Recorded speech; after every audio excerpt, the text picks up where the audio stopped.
Ok. Olá, você que nos acompanha, mais um Nota de Rodapé, você que está na rádio, uma boa segunda-feira para vocês. Toda segunda aqui às 16 horas a gente está com um convidado ou convidada para falar de história, falar de pesquisa, falar desse universo de conhecimento das ciências humanas. E você que está no YouTube, não se esquece aí de deixar um like no vídeo, nos seguir e nos indicar também aí para os seus colegas, sejam eles da academia ou não. Hoje eu tenho aqui um prazer de conversar com uma professora da Universidade Federal do Amazonas, que está lançando um livro agora, a gente vai falar bastante do livro, mas confesso que eu tenho muitas curiosidades acerca da área dela. É um dos nomes referências que a gente tem hoje aí sobre a história da saúde. E tenho o prazer de conversar com a professora Kate Barbosa. Kate, muito obrigado por estar aqui, por estar me dando esse prazer de conversar contigo melhor, né? Nossa, muito obrigada. Fico feliz pelo convite e é um prazer conversar com você. A gente já se conhece há um tempo de forma mais distanciada, né? E nesse caso, não fisicamente, mas em outros sentidos. Mas agora eu estou tendo a oportunidade de conversar com você e eu acho muito incrível essa área de história da saúde, principalmente porque é uma questão que a gente trata muito no presentismo, né? Por a gente está tendo essa questão do coronavírus no mundo inteiro e deixamos de historicizar esse campo que de fato tem muito a nos ensinar. Você, como é que você vê hoje esse campo de história da saúde? Quando você começou, eram poucas pessoas que se interessavam por essa área. Hoje você já vê muito mais pesquisa. Como você enxerga? Bom, hoje o campo nos últimos anos ele já tem crescido muito no Brasil. Né? Só no início, lá na época que eu comecei a pensar nessa pesquisa, na graduação, ainda era um campo, sim, alguns espaços acadêmicos tinham pioneirismo, tem pioneirismo na área, mas ainda era um nicho, né, de um grupo específico. E o debate na universidade, no curso de História, não era um debate, né, tão amplo assim. E agora a coisa mudou muito, não só por conta da pandemia, claro, o interesse cresceu mais, mas nos últimos, acho que 4, 5 anos, isso tem mudado. Né? Vários colegas têm feito pesquisas nos cursos de História, nas pós, né, de História, com essa temática, para além da Fiocruz, que é o espaço em que eu me formei, né, no doutorado. Então, isso tem sido bem interessante, o que explica também a gente ter tantos profissionais hoje qualificados para discutir a temática, né? Principalmente nesse contexto da pandemia. Bom, antes da gente então continuar para falar da pesquisa e falar do seu livro, vamos voltar um pouquinho. Eu queria muito falar da Katezinha adolescente. Você é carioca, né? Sim, na verdade eu sou de São Gonçalo, nasci em São Gonçalo, né, uma cidade próxima ali ao Rio de Janeiro, né, cidade, mas, enfim, Você pertinho. tá ali pertinho. Mas o que fez você querer se tornar historiadora, querer entrar? Você que fez sua graduação na UFRJ, né? O que te impulsionou assim a querer ser historiadora, entrar nesse curso? Nossa, pensando agora, lá no ensino médio, no momento do vestibular, naquele contexto de, né, decidir, deixa eu pensar, sempre o professor, né? Sempre um professor que nos inspira. Então, a minha carreira, eu seguia, né, a graduação, pós, tudo muito rápido, e eu nunca tive dúvidas que eu queria seguir na carreira de História, professora de História.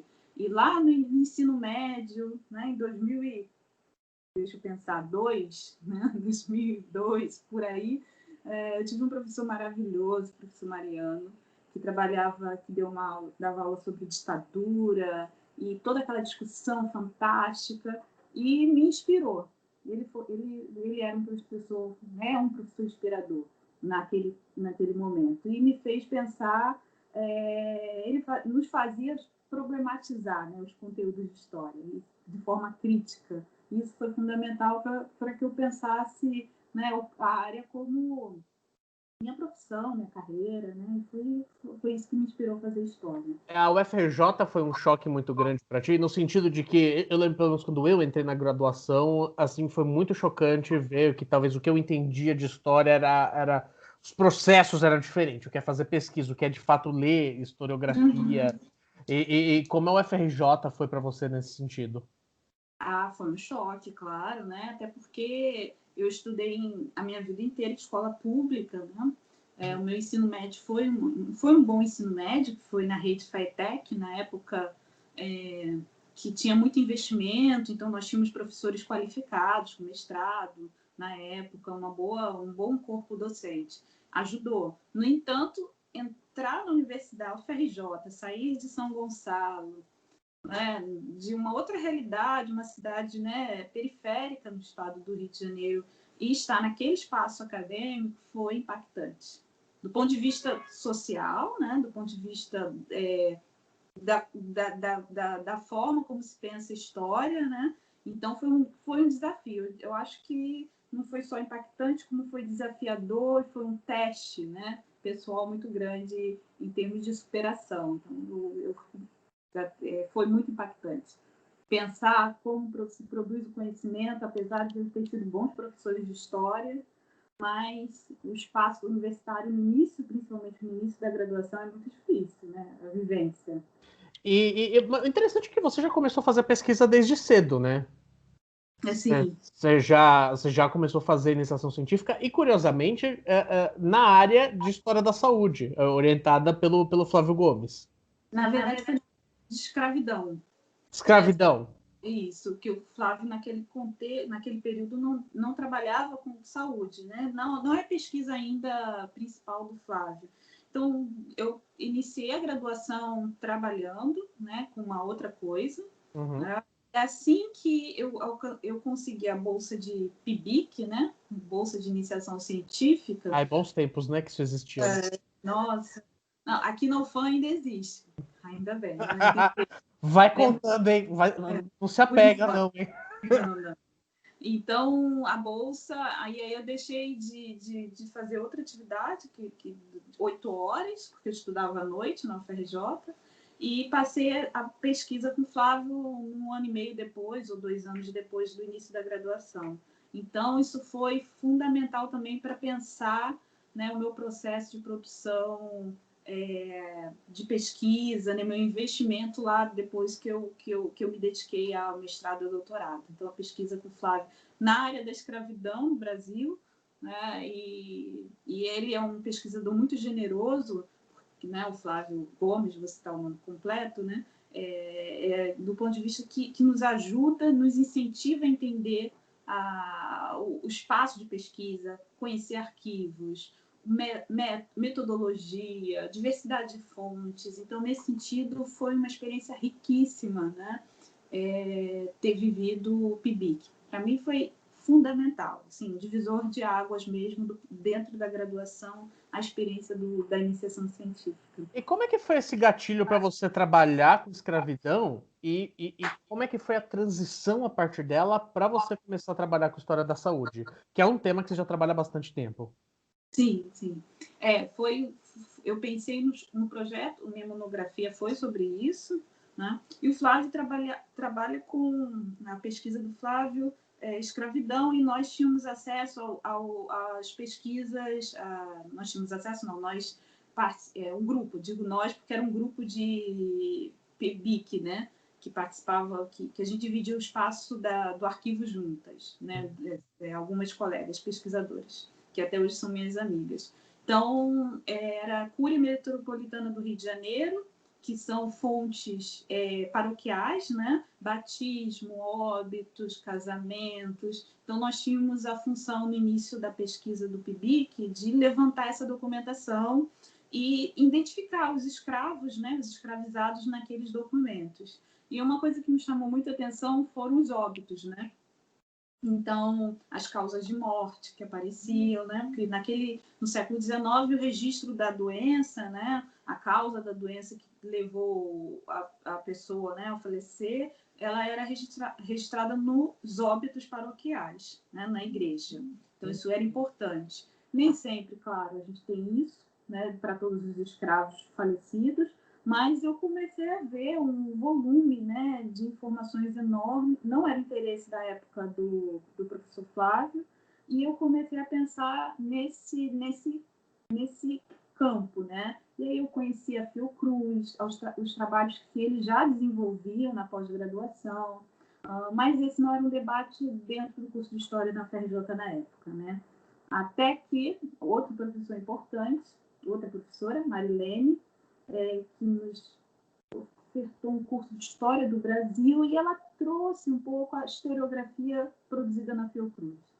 E isso foi crucial para mim. Eu falei, nossa, eu estava lá discutindo, lendo os óbitos e achando aquilo super interessante, claro, trágico, né? Um volume, causas de mortes tão variadas, né? E a experiência dramática daquela população no século XIX, vendo isso muito de perto.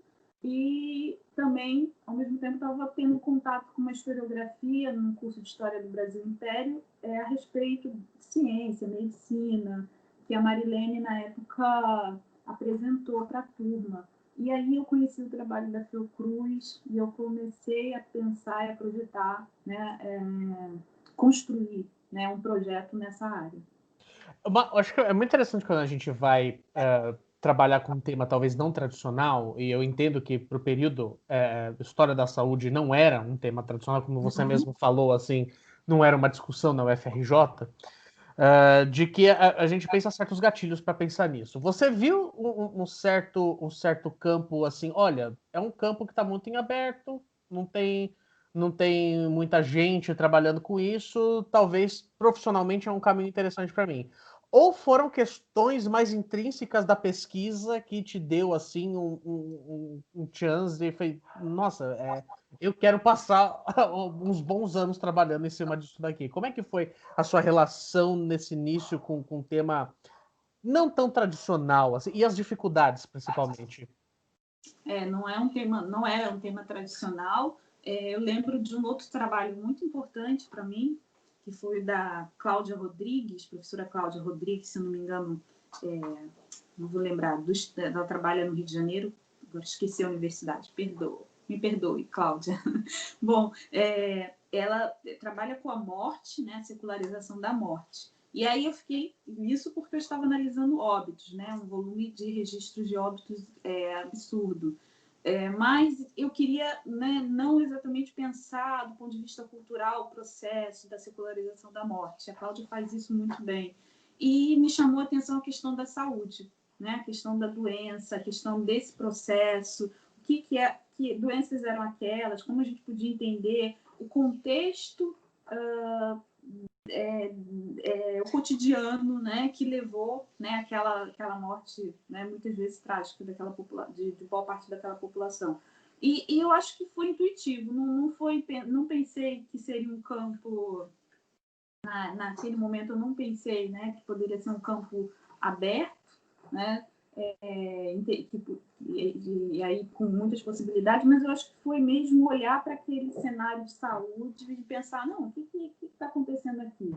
Foi mais intuitivo, né? E foi desafiador, como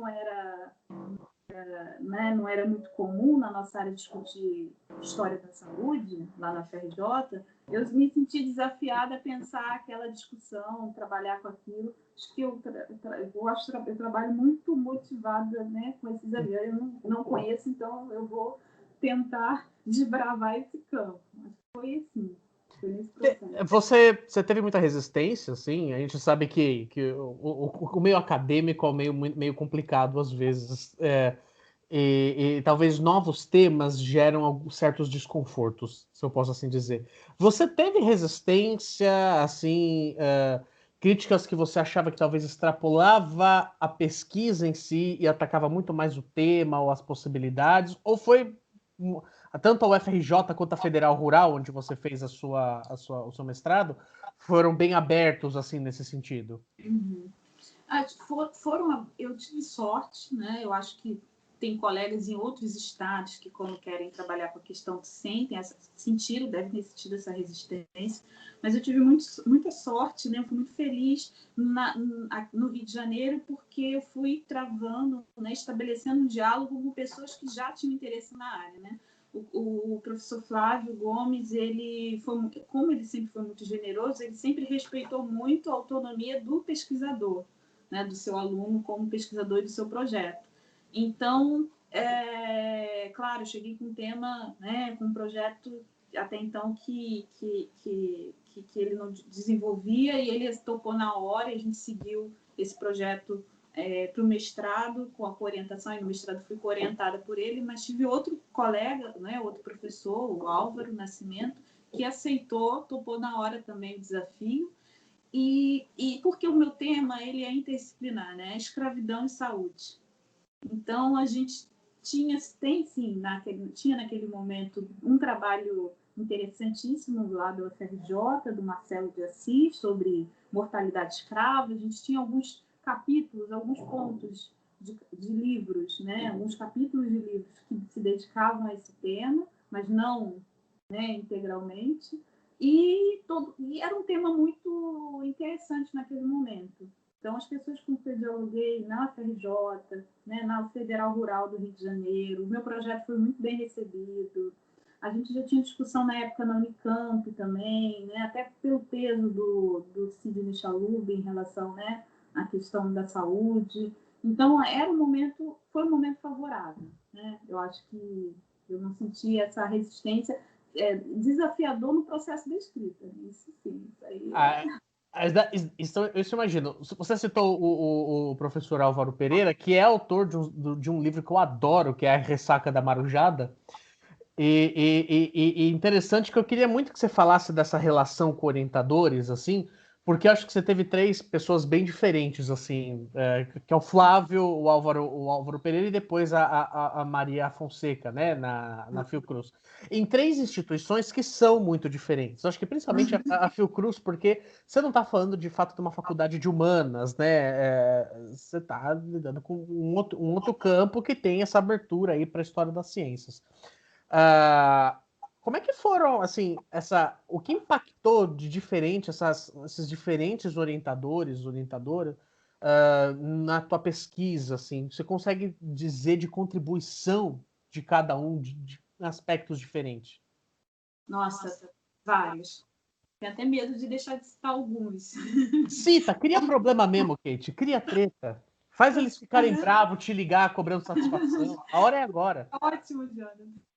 Bom, eu acho que a experiência, né, eu volto na minha experiência como aluna do UFRJ, né, do hoje Instituto de História, antigo IFIX, né, que foi fantástico, uma boa universidade, um diálogo, excelentes professores. E aí a gente tem que defender a nossa universidade, né? Acho que sempre gosto de salientar isso. Então, aquele momento, né, de autonomia que eu fui construindo, que foi incentivada pelo Flávio Gomes, né, foi muito importante porque eu sempre quis buscar diálogos, estabelecer diálogo com pessoas que pudessem me orientar, né, no processo da minha pesquisa. Então, quando eu iniciei o mestrado, claro, você sai da graduação com uma ideia de um projeto, né? Com uma ideia que é muito promissora, mas você que tem que escrever aquilo, né? Não é o seu orientador, isso eu digo para os meus alunos aqui na UFAM. É você que tem que correr atrás, que tem que buscar aquela... defender a sua tese, né? Construir a sua hipótese. Então, na UFRJ, na UFRJ eu aprendi isso, a buscar. Então, quando eu fui para a Rural, no processo, o Álvaro foi também muito generoso. O Álvaro é também um excelente pesquisador. E naquele momento da Rural, além do Flávio, do Álvaro, né, eu fiz disciplinas na saúde coletiva da UFRJ, né, na pós-graduação de saúde coletiva da UFRJ. E depois eu também fiz disciplinas na Fiocruz, né, eletivas. Então, eu estava na Rural, na Federal Rural do Rio de Janeiro, mas eu senti a necessidade de ampliar a discussão sobre saúde. É claro que eu tinha tem ali grandes, importantes pesquisadores da área da escravidão, né, e do pós-abolição, mas eu precisava, né, eu tinha ideia disso, né, de olhar para aquela discussão e dizer, eu preciso ir além do que está colocado, eu preciso entender o que é saúde, eu preciso entender o que é doença, né, preciso trabalhar com essas fontes, aí a metodologia, né, como que você trabalha, né, com uma fonte que tem uma outra, né, com processo de construção, né, como você trabalha com a fonte médica, né, com fontes, ou com a leitura de registros de óbitos, que são, quer dizer, quem registra o óbito na igreja é o padre, ou, né, o grupo religioso. Então, não é um médico que está registrando, né? Então, é uma outra questão. E aí eu conheci a professora Diana Maúde Carvalho, médica epidemiologista da UFRJ, que eu recomendo a todos que busquem o trabalho dela, que é maravilhosa.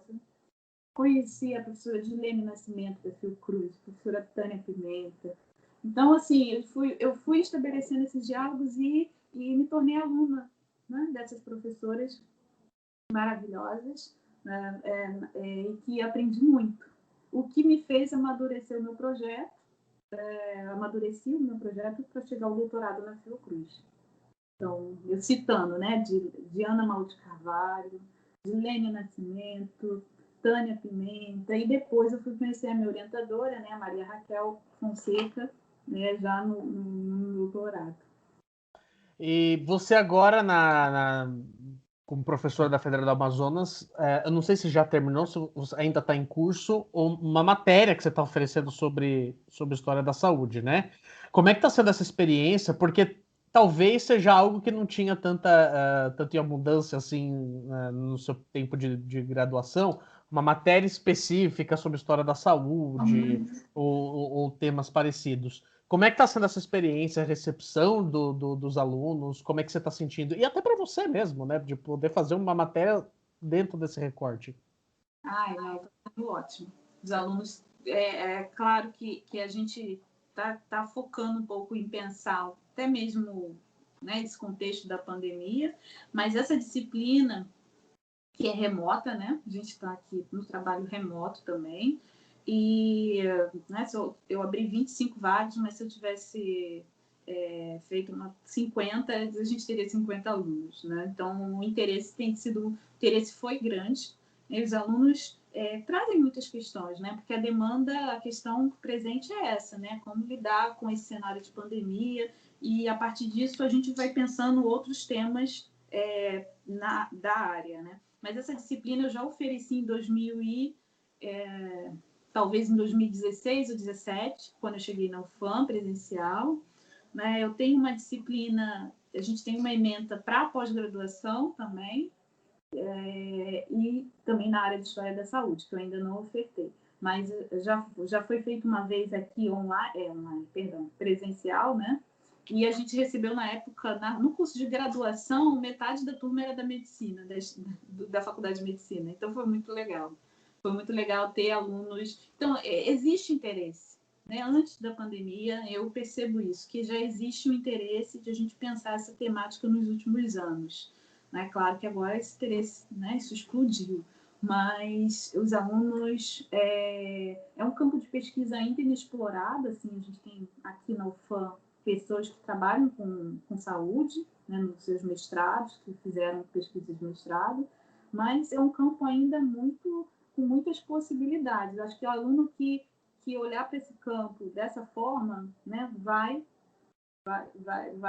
ser convencido, né? E você tem orientado pesquisas nessa área, né? Nesse diálogo, história da escravidão, história da saúde. Sim, eu tenho.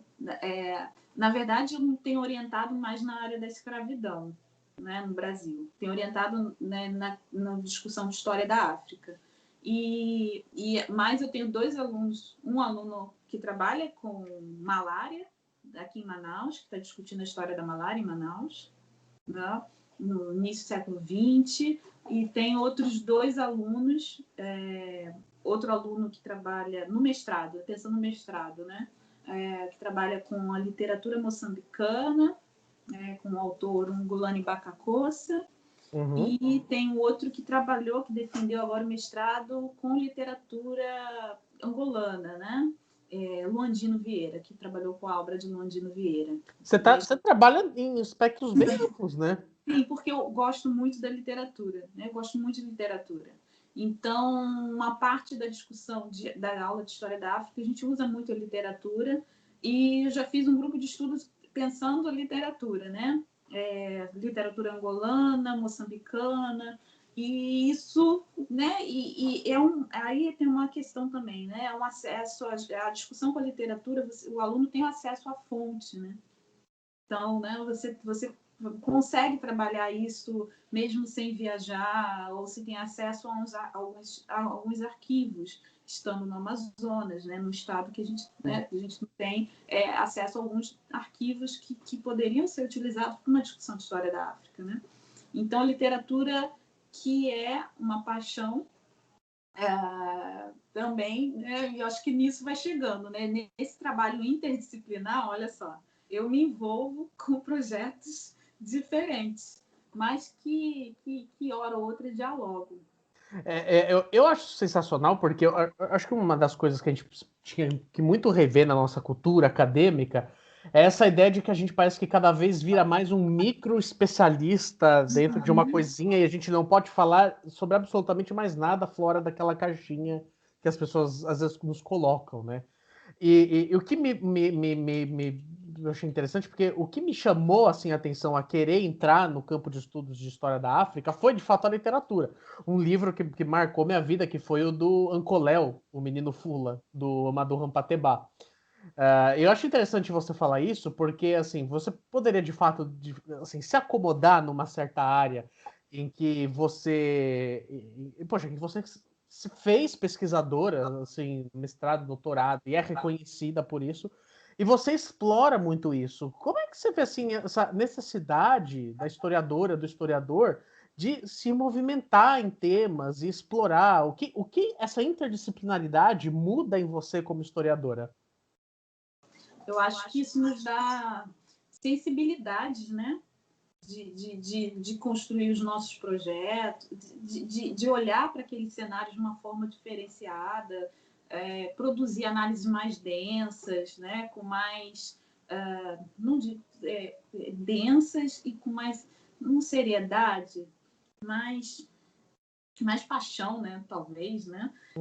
Quando eu comecei a pensar, né, em Moçambique, que é o projeto de pesquisa que eu estou desenvolvendo, né, eu pensei no espaço em relação à saúde, no projeto é de saúde, mas começou com a literatura, né? Lendo aqueles autores, eu pensei, nossa, eu quero entender esse espaço do ponto de vista da história, né? Eu falei, que interessante, eu não fui produzir um projeto de pesquisa de literatura, né? Apesar de orientar, né, esse tipo de trabalho, mas eu queria, então, trazer aquela discussão que eu fazia na área de saúde no Brasil e pensar como eu posso dialogar, como eu posso construir um projeto interessante e desenvolver uma pesquisa a respeito de um tema que é completamente diferente. Eu trabalho com doença. Então, a literatura né, a discussão que a gente faz em outras áreas, o contato com a arte, né, com essas várias expressões artísticas, né, nos dá a sensibilidade de entender melhor aqueles espaços que a gente está pesquisando. Então, eu acho que isso foi muito forte para mim. E eu não consigo ficar parada no mesmo lugar, né? Então, tem um pouco isso, né? Então, comecei a trabalhar com escravidão, né? Foi maravilhoso, minha pesquisa de mestrado e doutorado, né? Ampliei o debate para o doutorado.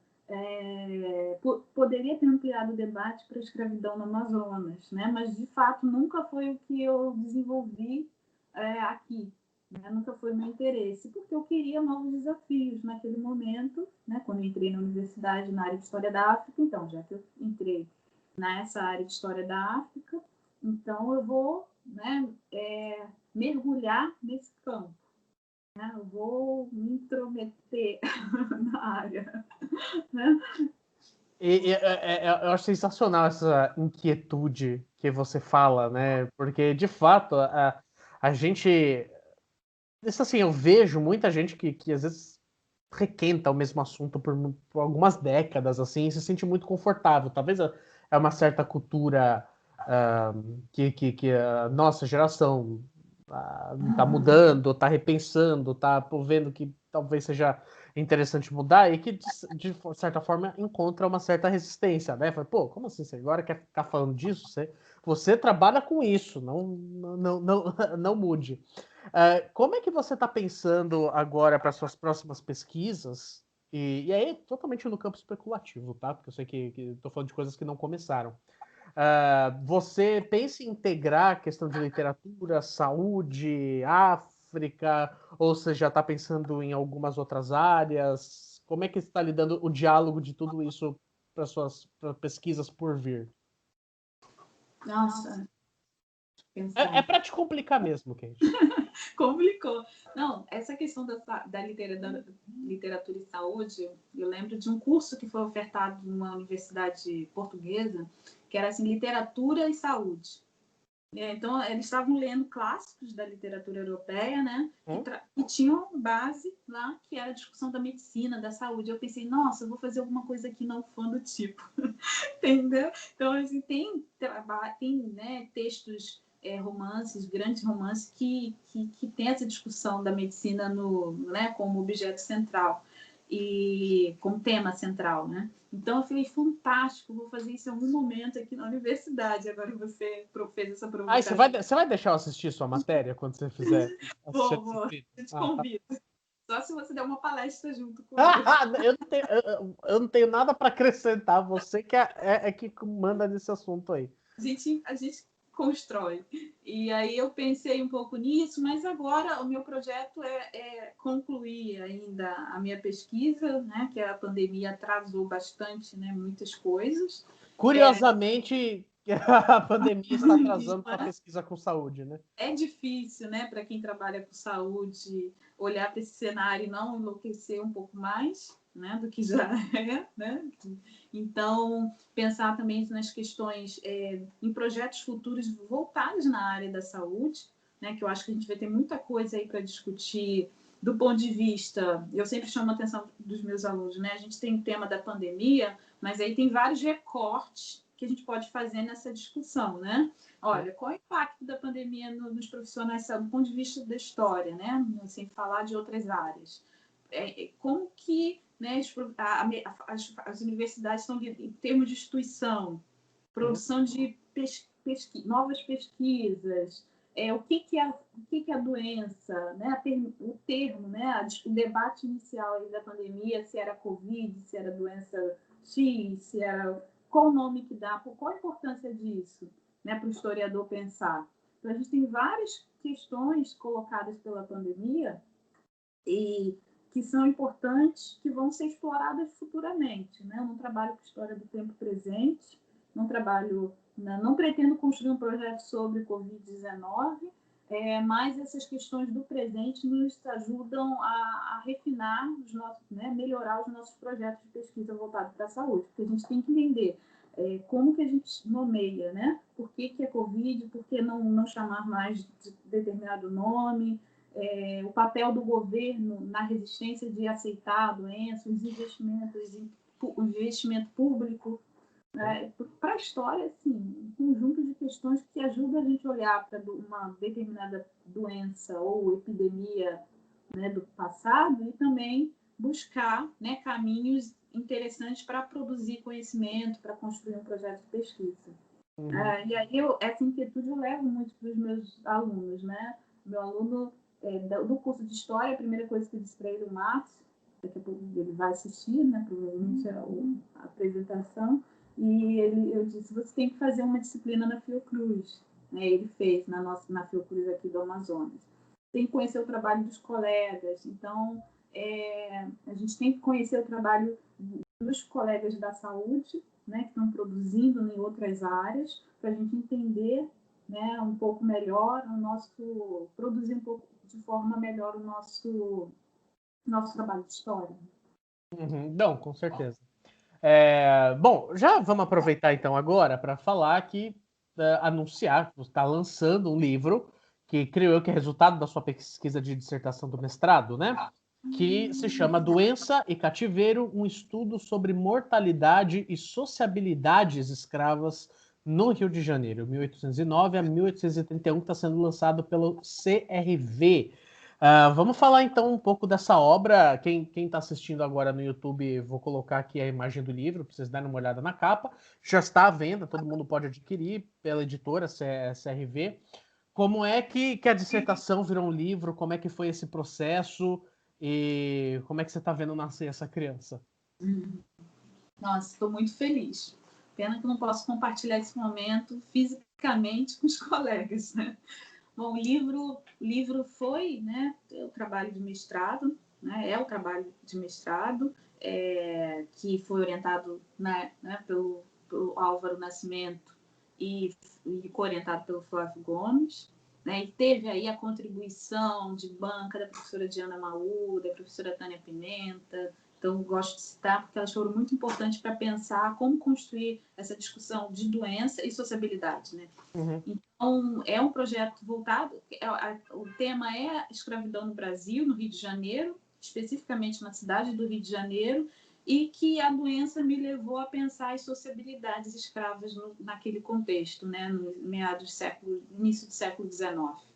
Então, o livro foi publicado agora num projeto do programa de pós-graduação em História da UFAM, né, que a gente está com o projeto de publicar as teses e dissertações dos colegas, professores, e o livro teve esse investimento da FAPEAM, da agência regional, né, de pesquisa aqui, e do interesse também do programa de pós-graduação. Então, foi um livro, né, produzido, publicado nesse momento. Muitos anos depois, eu fiz o mestrado entre 2008 e 2010, foi quando eu desenvolvi essa pesquisa, e foi a minha primeira aproximação, né, pensando nessa discussão de doença e escravidão, né? Doença de escravo, saúde de escravidão, que eu fiz essas relações.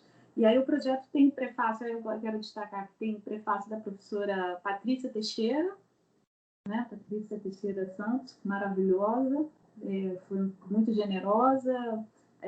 Tive a leitura atenta da professora Elvira Meia, da Universidade do Porto, né, que escreveu o textinho da capa, da parte, né, da contracapa. Então, sim, é um projeto que não foi imediato, né, a conclusão do mestrado, mas que chegou num momento assim muito, muito, muito interessante, né, de pandemia, né, não foi publicado por conta disso, né, não foi essa, né, mas ele surgiu, né, o livro está aí nesse contexto de pandemia que nesse momento que a gente volta a refletir sobre os temas, revisitar temas, né, sobre história da saúde. Sim.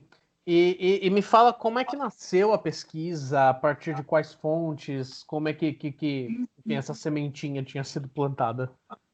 Essa sementinha, né, foi plantada lá na graduação, né, na Cúria Metropolitana do Rio de Janeiro, Uhum. né, em que eu tive contato com esse acervo eclesiástico, registros de óbitos, e queria entender aquilo que eu falei no início, né, que eu queria entender um pouco, né, que doenças eram essas, né, febres, né, tosse, eram sintomas que eram registrados. Eu queria desvendar, né, lá naquele início, bem ingênuo, né, que a gente tem uma ingenuidade, né, a gente vai dar conta de tudo. Sim. Não é? A gente sempre... E aí volta uma questão para a graduação, né, da montagem do projeto. A gente tem ingenuidade, sim, a gente tem desejo de dar conta de tudo, mas a gente não dá. Né? Ao contrário, a gente levanta mais questões, né, problemas, do que responde. E aí, naquele momento, eu tinha um volume de pesquisas de óbitos que eu tinha feito, né, e eu passei a analisar os registros, as causas de morte. Então, as fontes, basicamente, foram essas registros paroquiais, eclesiásticos, óbitos, e inventários, né? Porque inventários pós-mortem, né? Os inventários dos proprietários de escravos falecidos de duas freguesias do Rio de Janeiro, Candelária, que é uma área central, e Irajá, que é o, né, que hoje está ali próximo à região central, mas que na época fazia parte do que a gente chama de subúrbios do Rio de Janeiro, né? Uma área um pouco mais rural, né? Pode ser chamada assim, rural. Então, a partir disso, eu fiz uma comparação entre duas freguesias. Né? Então, coletei o registro de óbitos, um volume, não, né, de 2 décadas, se não me engano, né, desse período, óbitos de Jacarepaguá e os óbitos de Irajá. E aí depois disso, eu fui buscar os inventários, porque nos registros, né, as causas de morte, que eram registradas por padres ou por outros funcionários da igreja, né, não eram produzidas por médicos. Né? Então, eu fui buscar os inventários, para tentar encontrar aquelas pessoas em outros documentos. Claro que você não encontra, né, todo mundo, ou, né, é difícil, mas com os inventários eu consegui entender um pouco o cotidiano, e aí sim eu pude pensar um pouco a questão das sociabilidades, né, que é o título, que é a palavra que eu uso no título do livro. Que eu achei interessante, inclusive a palavra sociabilidade ali. Eu imaginei várias hipóteses, assim, várias possibilidades de análise, assim, do como você está pensando essa perspectiva. E o que eu acho que torna uma pesquisa assim, muito interessante, porque você está trabalhando em vários aspectos. Claro, tem a perspectiva de uma história da saúde, mas são vários aspectos de se pensar uma história social, né? Até. Como é que foi assim, a receptividade na época da pesquisa? E o que você está ouvindo já agora? Não sei, ele acabou de ser lançado, não sei quantas coisas você já ouviu acerca de pessoas que leram o livro. Mas como é que está sendo, digamos, esse distanciamento de olhar para uma pesquisa que você fez já há um tempo e agora, enfim, você ter outras leituras em cima desse seu mesmo texto? Uhum. Eu fico muito feliz. Ontem nós concluímos aqui, para exemplificar, né, o evento regional de história do Amazonas, da Ampu Amazonas. Né? Uhum. Então, encerramos ontem o evento, e ontem eu coordenei os ST com outro colega da UFPA, Érico Muniz, e no ST a gente recebeu 2 trabalhos, né, especificamente sobre escravidão, que é da Bárbara, da doutoranda da Fiocruz, e Thalita Márjoro, que é do Piauí. Né? Então, assim, a gente tem 2 trabalhos que trabalham com uma em Sergipe, com a história da saúde de escravidão, e outra que está desenvolvendo uma pesquisa de doutorado na região, né, de Teresina. Então, assim, é uma felicidade tão grande, né, poder, né, na época não tinham muito como dialogar com outros colegas, que ainda era muito escasso, né, no contexto de pensar essa discussão, né, para outras regiões do Brasil, e agora a gente, né, consegue dialogar, né, e eu vejo que, né, o trabalho, né, circula mais, né, tanto que a Bárbara, que é uma pesquisadora excelente, né, me agradeceu e disse, olha, que bom que seu livro, e a gente já dialogou, né, a gente já conversou pessoalmente, seu trabalho foi importante para mim. Então já ganhei o dia, né, o mês, o ano de 2020. E poder contribuir de alguma forma, né, para o debate. Esse trabalho publicado, esse livro, né, foi desenvolvido entre 2008 e 2010. Muita coisa já aconteceu, né, novas formas de trabalhar essa fonte. Essas pesquisadoras têm feito propostas diferenciadas. Então, eu acho que é legal quando você participa de uma área, às vezes se mantém na área, né? Que você pode estar dialogando mais de perto. Não é mais o meu caso, mas eu fico feliz que outros colegas, né, de outros pesquisadores pensem, né, e trabalhem com essa questão em outras regiões, porque isso muda muito, né? Analisar freguesia de Candelária, discutir doenças de escravos na freguesia da Candelária, é uma coisa. Discutir esse tema para a região de Cantagalo, que foi outra que foi minha tese de doutorado, é uma outra discussão.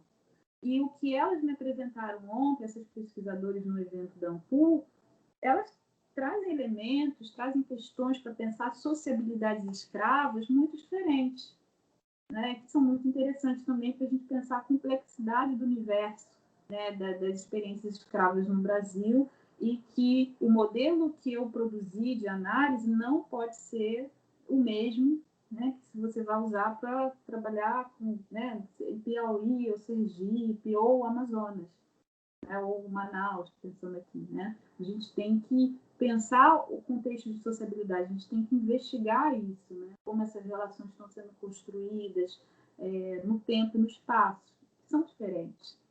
Ah, sim, com certeza. E eu acho que a tua pesquisa dá uma grande contribuição para isso. Eu já comprei o livro, ainda não chegou, mas estou ansioso para a obra chegar e eu ter esse momento de leitura que tenho certeza que vai ser bem prazeroso. Recomendo todo mundo que faça o mesmo, quem está assistindo no YouTube. O link para comprar o livro está na descrição. Para vocês que estão na rádio, vão à editora CRV, vocês vão encontrar o livro da professora, que, repetindo, se chama Doença e Cativeiro, um estudo sobre mortalidade e sociabilidades escravas no Rio de Janeiro, entre 1809 e 1831. Fica aí a nossa forte recomendação. Kate, vamos aproveitar nossos 10 minutos finais aí. Você passou assim por várias etapas, várias fases da universidade pública, né? Assim como aluna, como professora, você passou, digamos, tempos de vacas gordas, se eu posso assim dizer. E na época que você fez seu doutorado, entre 2010 e 2014, coincidiu exatamente com o tempo que eu fiz a minha graduação. E assim, eu lembro muito bem de que a questão das bolsas era algo bem, digamos que havia em abundância, conseguia contemplar muitas pessoas, pensando até em nível estadual, no meu caso a FAPESP, né? Quanto de PIBIC mesmo, você conseguia ter um bom desenvolvimento de pesquisas, muita coisa sendo feita, algo que não acontece agora. E claro que nós estamos falando de um governo que tem uma agenda que não coincide, digamos, com uma certa falta de dinheiro para se investir na pesquisa, mas sim como uma agenda mesmo de ver a universidade como inimiga. Eu acho que isso hoje é muito claro, muito escancarado, a gente vê isso. Como é que você vê o cenário atual para a universidade e o governo pintando a universidade como uma certa inimiga, no sentido de agora falta verba para muita coisa, é um sucateamento, a gente tem casos de universidades que estão tendo problemas para pagar conta de luz. Como é que você vê esse cenário e como é que isso se reflete numa certa distância que existe entre a academia e a sociedade comum, que faz, por exemplo, discursos como nazismo de esquerda ou o movimento antivacina, ou até mesmo terra plana, serem tão fortes às vezes em vários setores? Nossa, é triste, né?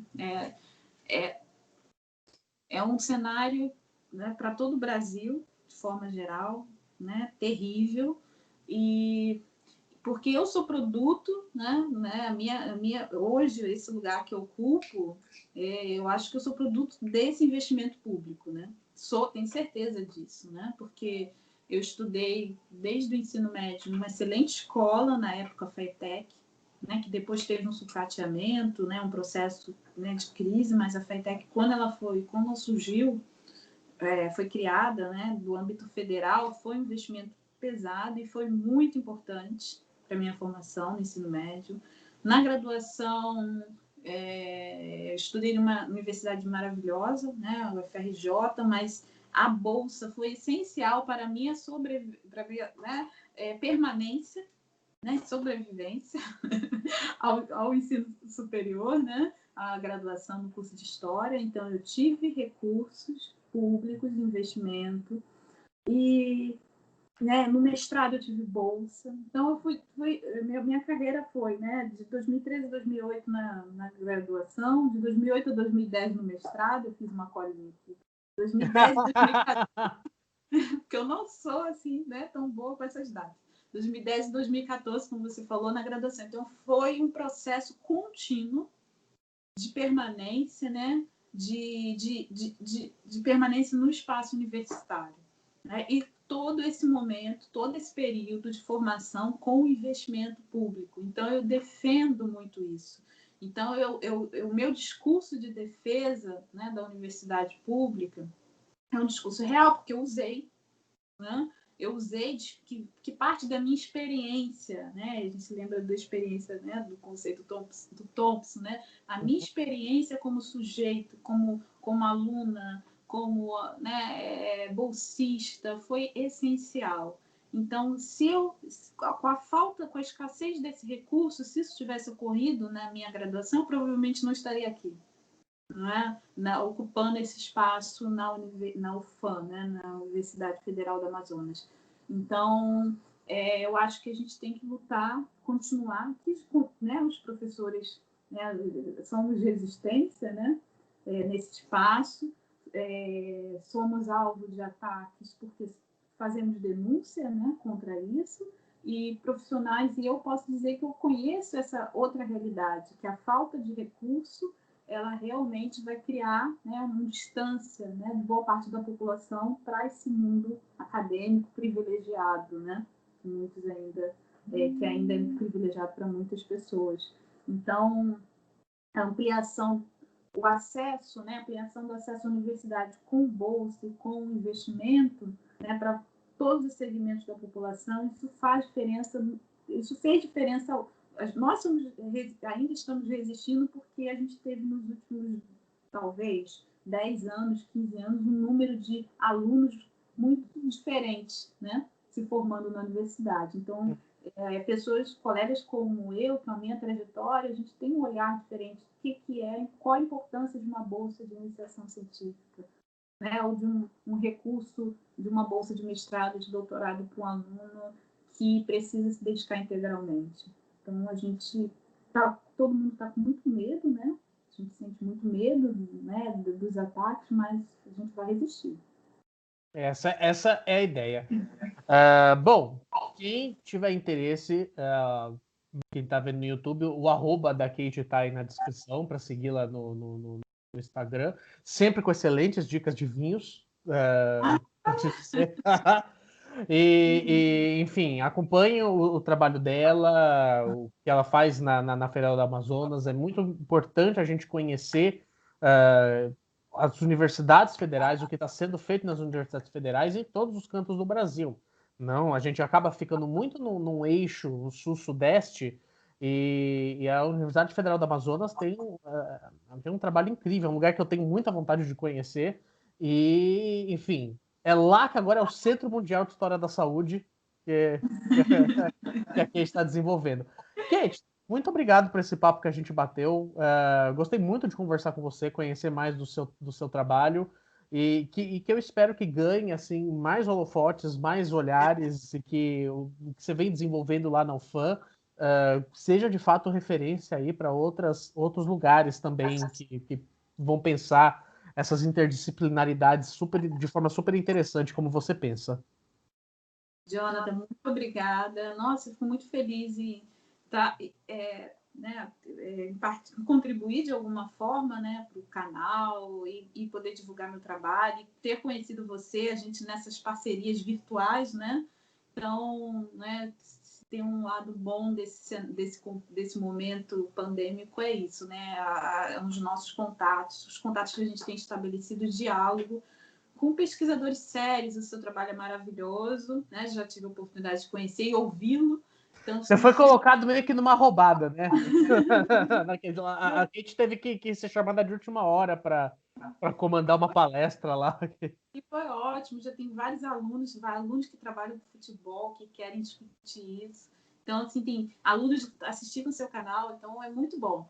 Que a forma como a gente vai dialogando, a gente vai integrando, né, os nossos alunos, né, daqui da UFAM com o que está sendo discutido aqui em outras regiões do Brasil. Muito bom, muito obrigada pela oportunidade de apresentar meu trabalho, de conversar. Uhum. Bom, sou eu que tenho que agradecer, e certamente quem nos ouviu tanto na rádio quanto nos assistiu no YouTube também tem muito o que agradecer. A gente agradece mais uma vez a sua audiência, vocês estarem aqui. Não se esqueçam de divulgarem tanto nota de rodapé quanto o trabalho científico. Até a próxima.